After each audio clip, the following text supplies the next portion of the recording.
Hey there, welcome back to the Clarity to CEO podcast, where we help women move from scattered action to strategic leadership. Today, I'm joined by Elaine Lankford. She's the founder of She Steps Forward Coaching and She Steps Forward International. Elaine is passionate about helping Christian female entrepreneurs step confidently into their business, their ministries, and nonprofits that they feel called to build. Now, in today's conversation, we're digging into something foundational but often rushed, and that's developing a strong mission and vision rooted in the real problems that you're called to solve. Then we're going to be talking about how that clarity shapes your ideal client, and yes, how tools like AI can support and strengthen your strategy instead of replacing your voice. If you've ever struggled to articulate what you stand for or who you truly serve, this episode is going to sharpen your thinking in the best way. I hope you enjoy. Elaine, I am so glad you're here with us today. Please take the time to share with my audience who you are and the value that you're about to bring to us. Oh, thank you for having me, Philippa. I really appreciate it. So, yeah, my name is Elaine Lankford. I live in the southeastern portion of Virginia. And for the last several years, I have been a faith based entrepreneurial coach for Christian female entrepreneurs that are in that critical 0 to 3 year launch range. As most people know, I'll mention really quickly the first 5 years getting into business is super critical to success. And so, for women who are trying to launch businesses, ministries, and nonprofits, I'm here to be that strategic and visionary guide so that we make sure you build a roadmap that's built for sustainability and success. Is awesome. That is awesome. That's what really attracted when I found you, or you found me on LinkedIn. And I was just like, ooh, I have to talk to her because I was always been looking how to incorporate my faith into what do I do, not so much as like into my services, but into just how I walk my services. And especially because, yeah, running a business is a struggle. Those first 5 years was rough. And if I didn't have my solid foundation, I can't imagine where I would be right now. Yeah, I'm finding more and more these days. I don't know if it's a sign of the times or if we've just come to more awareness, but I'm finding a lot of Christian faith based women out there are really desiring to bring that part of themselves to the table. And whether they have felt a need to be more silent on it from culture or the church or whatever their environment has been that they've grown up in, they're coming to a realization that that is a huge part of them. And like you said, it doesn't have to be always full, what I call forward facing, like just out there in front of everybody's vision. It could just be the way you serve your clients. But I am finding that more and more people are desiring to bring that part of themselves to the table, struggle with that integration. And some people, quite honestly, just need permission to say, yes, this is who I am. And everything flows from there. And it's a beautiful thing to see that come into be now. Yes, that is so good. I'm very much encouraging of this movement because we definitely need that, especially as we're looking for other people to work with. And oftentimes we want to work with people who are like-minded, who have the same spirit. And that sometimes is a deciding factor for some people who, intentionally want to find either I want to work with women or I want to work with Christians. And so being able to have some way to identify that in that other person is going to be helpful, and it also just helps to get to know that person more authentically. Good. Absolutely. I think when we can be aligned, we can serve at a higher level. And it's not that we mean to exclude anyone, but God has gifted us so uniquely and in specific ways that we need to lean into that and understand that. It is not something that we're trying to be offensive about. We're just trying to do our best. And when we are authentically ourselves in the way we're created and gifted, that's when we come to that higher level of service. And that's a good thing. Yes, yes. All right, so now let's go back to our entrepreneur women in the room. So many women tend to jump straight into their offers, their services, and marketing themselves. Why do you believe establishing a mission and a vision really need to come first before they start to spread their marketing or their word out there. Absolutely. So I have these conversations with women, and what I explain to them is we're all trying to build on a solid foundation. Part of our solid foundation in building a business is simply having a good, solid mission, vision, and even values statements, because these things are kind of our North Stars. There are points on our roadmap that we need to consider as we start stepping into this. A mission statement is there to help really describe our purpose and our focus, what we're really doing for people. And our vision is there to really think about the long term goal. Like, what's that overall thing we're trying to achieve? And when we have these 2 points of reference, everything else just seems to fall in line. And it's very strategic to sit and think through these points. Because as you're saying, if we have not really thought about what the end goal is, then we start jumping into things kind of half-heartedly. We get a lot of scattered pieces going. Nothing seems to be working, and then we get frustrated and want to quit. And so once we have these 2 points of reference, it really guides us. Like, we wouldn't go out and, for instance, you and I live here on the East Coast, and there's a lot of maritime activity. We wouldn't go out and go on a boat without some kind of compass, right? And so our mission and our vision are our compass in what we're doing. And once we kind of have grounded ourselves in that, we are ready to move forward. It's so good.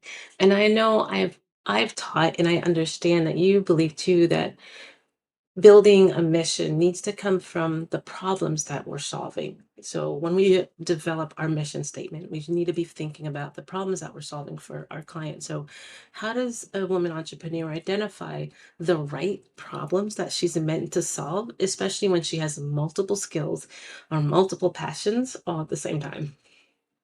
So I think our mission always intersects with our true purpose. And I love the quote from TD Jakes, and I hope I'm going to get it exactly right. But basically, if you know your passion, you can find your purpose. And that's probably kind of a condensed version of how he says that. But what we're really passionate about is that thing that God is driving us toward, that thing that we can use and pull from deeply inside to kind of help other people. And a lot of times our passion is built around either a problem or a gap that we have ourselves experienced. And because we have that experience, we can build on that. Once we've successfully crossed that path, we now know how to turn around and help others. And so, your passion is there for a reason. You need to lean into it. You need to like sit and contemplate, why am I so excited about this all the time? And the great piece about that is when our mission and vision is propositioned off of passion, we don't run out of steam. If we don't like what we're doing, if we're not passionate about what we're doing, we're likely to get frustrated and run out of steam in what we're doing. So we want to make sure that we're grounded in that. And if you know what your passion is, you're kind of getting a full vision of your purpose, and then you can roll into your mission and your vision. It's also strategically meant to be put together. I absolutely love that because I've tried to explain that to my clients sometimes because when we go through that process of developing these statements, they'll take a look back at their mission statement, their vision statement, and their value proposition, all three of them together. They often look very similar because the core of it is the same. And I'm like, yeah, the core of it should be the same. There's just that different tense, like, like you were mentioning, your mission statement is, what you're doing right now, your vision is where you're going, and the value is really the value you have for that customer that you're serving. And so I love that balance of having all three. It helps make that business just more solid of where it's going and what it's doing. Absolutely. Absolutely. So now once the mission and vision statement are clear, how does that clarity directly influence the development of that ideal client avatar? So like what shifts when you truly understand what you're called to serve and how that helps really identify who you're serving and identifying that client avatar that you're helping. Yeah, absolutely. So, yeah, client avatar is so important. And what the mission, vision, and values does is it helps you to conceive that person. We go into business, and a lot of times we think we are here to serve everyone. We are not here to serve everyone. Everyone is not your client. Again, going back to the specificity of your skills and your passion and all of those things combined starts pointing to the person that you can serve. And so in this contemplation of where we're going with all of that, this person emerges. And then once we kind of get an idea of that person, we can start drilling down into more specifics. So let me just give a simple illustration of that. When I first got into entrepreneurship, I knew that God was calling me to serve women. Well, at first, because I just kind of had this vague inkling from him of going home and raising up his daughters. That was the phrase that he gave me. I went home to the church and thought, oh my goodness, there's all these women in my church that I need to serve. But as we went through the process of just talking and praying and discussing back and forth, Jesus and I learned that I wasn't called to women's ministry in the traditional sense of the church. I was called to women outside of the church. And then once my focus turned outside of the church, it was like, oh my goodness, there's this whole world of entrepreneurship, and we're serving as an extension of the church. And so that's how I got into serving women who are trying to be entrepreneurs. And so as you see that progress, I'm going from this vague inkling of women's ministry, whatever that means in this day and time, to serving 0 to 3 year Christian female entrepreneurs. That's so crystal clear. That makes the biggest difference. So now that I know my mission is to get them into their business, ministry, and nonprofit, my vision is it's going to help their neighbors and their community, because now these women are serving in that level. Now I know it's a 0 to 3 year Christian female entrepreneur. That changes everything else that's going to come after it, right? It's different than serving a secular woman who's been in business for 10 years, that's coming out of corporate. Like, it's just so different. And so all of this is driving to something. And the more specific we can get, the more niched we can get, the better it is on the back end when we're trying to produce all these content, products, marketing, et cetera, et cetera. That's what I love to start when I'm working with a client. I love to start with the ideal client first, like knowing your audience first, because I feel like once there's a shift in your audience, everything else shifts and change. And so if you can nail down your audience first and then solidify what your services really look like, or your product really looks like, because your service could change based off of your audience. Just like you were saying, like those women, 1 to 3 years, they are completely different than the woman who's in 7 to 10 years of business. That's a totally different woman, totally different mindset, different problems, different issues. And so they're both entrepreneurs, yes, but how you approach them, how you can help them, what you would say would look so different, and it would just be a ripple effect for your marketing. And so if you started with your services first, you would have to backtrack and then move forward. And so I'm like, no, just start Absolutely. with your client first. That's a I'm sorry. cool. Absolutely. I was just going to say it's all about timing and efficiency, right?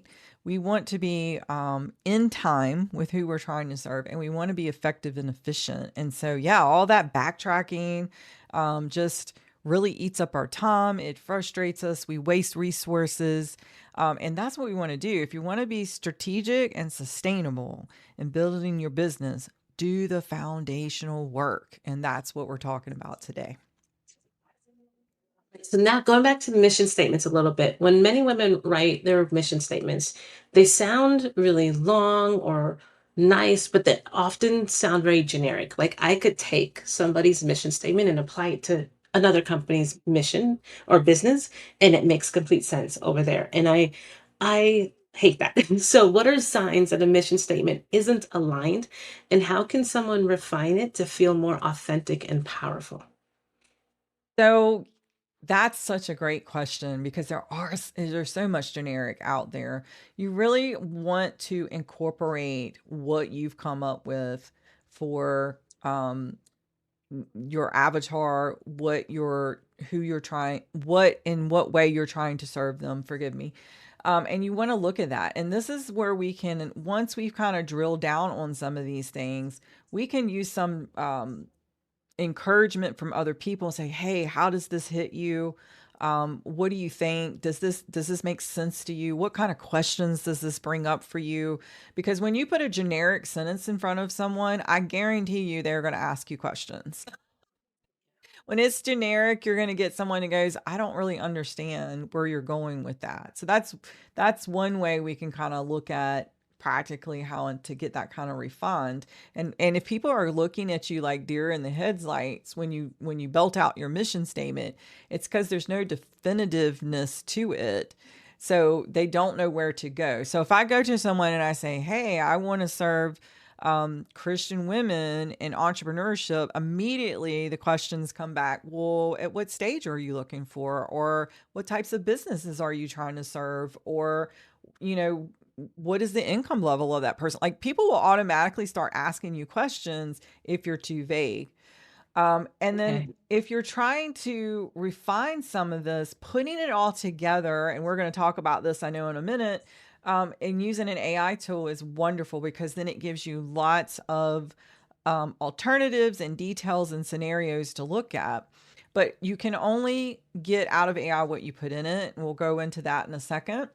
But using tools like that is a way that you can start refining it. And as you continue to refine that message, people will start to respond. And I know you have probably experienced that, and I have experienced that in the years of business that we've been in. The more we refine our statement and get it back down to, this is the avatar I'm speaking to. So, what terminology does that avatar respond to? That's when we'll start to get the response. So, I've refined my statement a few different times. We call them taglines that come out of our mission statements. And when I say to people, I'm here to serve 0 to 3 year Christian female entrepreneurs with strategy and vision so they can build in God's economy without sacrificing their faith or their values. That is so clear to people where I'm driving to, right? Versus if I just said, I'm here to serve some Christian ladies, I want to get them into business. So it really makes a difference. And generic is not the way to go. Generic is going to get you a lot of noise in the market. You're going to get a lot of people who kind of dip in and out because they thought it was one thing, then they find out it's another. So the more specific you get, the more likely you are to draw your people in. So don't be afraid to do that work. Don't be afraid to put it in front of people. Don't be afraid to be questioned. And don't be afraid to get feedback. That is the only way you can continue to refine and refine and refine over time, to get it to that point where you really stand out. One of the best questions I was ever asked when I first got into what I was doing and having my own first coach, when I went to him and said, I want to serve women in the church, his first question was, well, how are you going to be different than anybody else? And that one simple question is what drove me back and back and back again until I got the specificity that I needed to call out the women who, yes, they may be attached to church. Hey, they may not be attached to church. They love Jesus, but they also want to do entrepreneurship. When I start speaking those terms, they know who I'm talking to. So, yeah, make sure that you're not in that generic space and that you continue to refine, and it's okay. It doesn't matter how many times you have to refine it. As long as you get clearer and clearer, your audience is going to get better and better. I was going to say, I love that. I think I'm going to use that as well, because usually what I would do in my sessions with is kind of like I was leading to when I was asking the question, is I would take their mission statement. I'd be like, okay, let's say that they're a health coach. I would be like, okay, I'm going to pretend that I'm a financial advisor, and I would repeat their mission statement as if it was mine as a financial advisor and show them how it applies to me as well, to demonstrate how it's not specific enough. But I like the method of asking, if I have to ask too many questions to get to exactly what it is or why, or whatever it is that I need to clarify. If I have too many clarifying questions, then that means it's a sign that we've got to get more specific, be less Some work to generic, do. Yep. Mm-hmm. some work to do. Oh, this is good. This is good. All right. So yeah, I love how you're leading into the AI stuff. So I am a huge advocate for, using AI and incorporating it into your lifestyle and how it can help you strategize and streamline some of your processes, not replace your voice, but to enhance your voice. So I would love to hear how you are incorporating AI into your writing mission statements and vision statements and all the things. Absolutely. So let me just repeat again. We say it for the people in the back. You will only get out of AI what you put into AI. And so when you're trying to use AI in the professional sense, you want to feed it as much of you as possible. It's so exciting that we can train our AI tools to know our voice and to speak like us. But we've got to do things. I teach my clients, we have to do things like write something that is totally written by you. Feed that into the AI. Make sure you've given it several pieces of content that are just you. Don't worry about perfectionism, because what the AI is trying to do, or what it will do, is it's going to pick up your nuances of how you say things. It's going to pick up key phrases you say over and over again. The other thing I do as we're working on mission, vision, and values, even when we get the more generic statements and we start drilling down on those a little bit, it's good to put them all in at one time for two different reasons. AI starts to get more of a picture of where you're going, and it will try to align those things together, and it can pick out when something's out of misalignment faster than we can. Part of the reason is because we're so emotionally married to everything we write and do.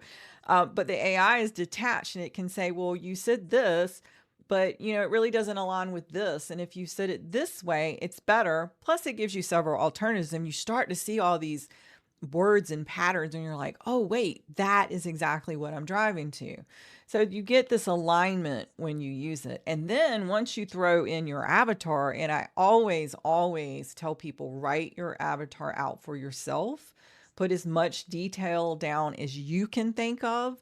And that means things like the sex, the age, the income, how they might normally behave as far as what they would buy, or those kind of things. Put as much of that information down as you can and feed that into the AI with your mission, vision, values, and then the picture becomes even clearer. So your AI can help pick up some characteristics in your avatar that you may not have even thought of, because it's looking at your mission, vision, values. And now you have this beautifully crafted foundation from start to finish that's perfectly aligned, that's worded to speak to the person you're trying to speak to. And it just shortens the process, because quite frankly, in the old days, and I'm sure this happened with you, Philippa, I would pull my hair out trying to think of all these things, right? I am not a thesaurus, but guess what? Our AIs are. And they can give us so much great wording now that aligns with what we're trying to say. So don't be scared to use it. Even if you're a faith based person, listen, we can use it for good. I've taught my Yep. AI Jesus. We talk about him all the time. And Yep. as you put in it what you're trying to get out, it's going to start helping you craft these things. But the alignment, I think, is such a beautiful piece that it can do for us. And I just encourage everybody to take those steps one by one and then feed them in systematically. So now you get such a beautiful message at the end of all of it. That is wonderful. I have a few examples that I've had with my experience with my AI. One, I need to name mine. I know many people have named theirs, but I haven't done that yet. I need to. But I know mine is a guy. So I call him him. And so he and I were having a conversation about my marketing strategy once. And it was funny because as I was loading in all the information, just like you're saying about my mission, my vision, my value, the services, all the good stuff, and as it also including my customer avatar. In my strategy, I was thinking about the different platforms and where I would show up, all the different channels that I would utilize. And it was suggesting channels that I wasn't even thinking about because it knew my audience. And it says, okay, well, this audience, they like to hang out on this platform. You really should consider this platform. I would not even thought about that, but it knows that because all the data that it has in the system. So there was a great eye opener that I would never have thought of because I wasn't thinking that. I was so focused on what I know, and I was right in my path. So that was a great way. And then my other example of my incorporating it into my faith is I have my prayer list, and I sat down with it once and I said, "Hey, can you help me find specific scriptures that align with these prayers so I can include specific verses as I am praying for these." And it found verses that perfectly aligned with what I needed to pray for, and just enhanced my prayer time. And so that was just like, oh, see, there's different ways that Christians can utilize it that will, just enhance their experience. Yes, I've heard horror stories of it making up different scriptures that don't exist or sermons that don't exist. So, of course, double check that the scriptures actually are from the Bible, which all of mine were, praise Jesus. But still, like, that's just an example that worked out for me of how it enhanced my prayer time. I love that. And that's such a I want to hit on that for just a second. Such another clarity point. Like we we use it as a tool, but we're always going to double check. It's Ronald Reagan always said, trust but verify, right? And I've had that same issue. If you let it run facts, you need to turn around and know how to prompt your AI, for instance, to say, is every fact that you give me a true fact that is referenced somewhere? And it'll tell you, oh, I'm sorry, this one was something I just made up. Or, yes, all of these have been verified. Again, it's a tool that people get scared of because if you mishandle it, yes, you will get a bunch of junk out of it. But what we're talking about when we say these things about putting into our AI, it's called prompts. People are learning how to prompt their AI correctly so that they get the right output from their AI. And it's a powerful tool when you figure out how to use it that way. And I'm sure Philippa, lots of us out here using it would love to be able to show you that because we want you to get where you're going efficient Yeah. and effectively. And this is something everyone needs to learn because if you're not using AI, you're quite frankly going to get left behind in the next 5 to 10 years. Well, hopefully everybody heard that last point. It is really important. It's not a matter of taking over, but just incorporating it into what you're doing to help it make it just easier. All right, so let's wrap up today's conversation, bring it all together. If there's women listening today to this conversation and they still feel unclear or scattered, what is the first strategic step that she should take to rebuild clarity before she touches her marketing ever again? Absolutely. So one of the things I teach in helping people to build a unique and specific individualized roadmap for themselves and their business is to understand we need to define point A and point Z. There's always a point A and a point Z on our roadmap. When we can define those 2 points, where exactly are in this process and where are we trying to end, then we can start figuring out some of the things in the middle because then it makes sense. So make sure you have strategically defined your point A and your point Z and build from there. And then I always and obviously will recommend that you need someone who's just been a little bit further ahead of you. Don't be afraid to invest in yourself in coaching. Coaches are there to help be your guide. They can see obstacles and things that you can't see, prevent you from wasting time, effort, and money. And it's just a great way to have the feedback that you need. If you speak to yourself in a silo, you will probably not get as far as you want to go. And so don't be afraid to invest in yourself. You are worth it. And I will say, someone out there is waiting for what you have. Don't hold back from getting there. And that last point is for everybody, like even the coaches. So even if you're a coach, you still need a coach. Every coach needs a coach. We all 100%. need that help and guidance. So this is so good. Thank All right, you. well, Elaine, thank you so much for your time and your expertise. Please share with everybody how they can connect with you, learn from you further, and I know you have many different avenues that you're working on. So how can they just get into your sphere of awesomeness? Thank you so much. So for my private coaching world, I have shestepsforwardcoaching.com. And if you're interested in having a free strategic dream session, you can get on my calendar at meetcoachelaine.com. I also have a nonprofit called She Steps Forward International, and that's shestepsforwardinternational.org. And we have a 4-pronged approach. We offer an annual conference. We have 6-month cohort program, group coaching cohort program. We're having online membership, and we are becoming a seed money grant program. So find me in either avenue. I'd be happy to have a conversation with you. And what would be your social media platform of choice? I know we met on LinkedIn, but that might be just coincidence. I really do love LinkedIn, but I also lean into Facebook and Instagram. So all of them work. Be glad to meet you either one. Awesome. Well, thank you so much for your time. I appreciate it. I hope you and I continue to build our relationship together and hopefully have you back on the show again sometime soon. Oh, thank you so much for having me. And absolutely, we are now friends for life. I'm so excited. Right, Elaine, thank you so much for this grounded and powerful conversation. It's such a reminder that clarity isn't optional. It's the foundation.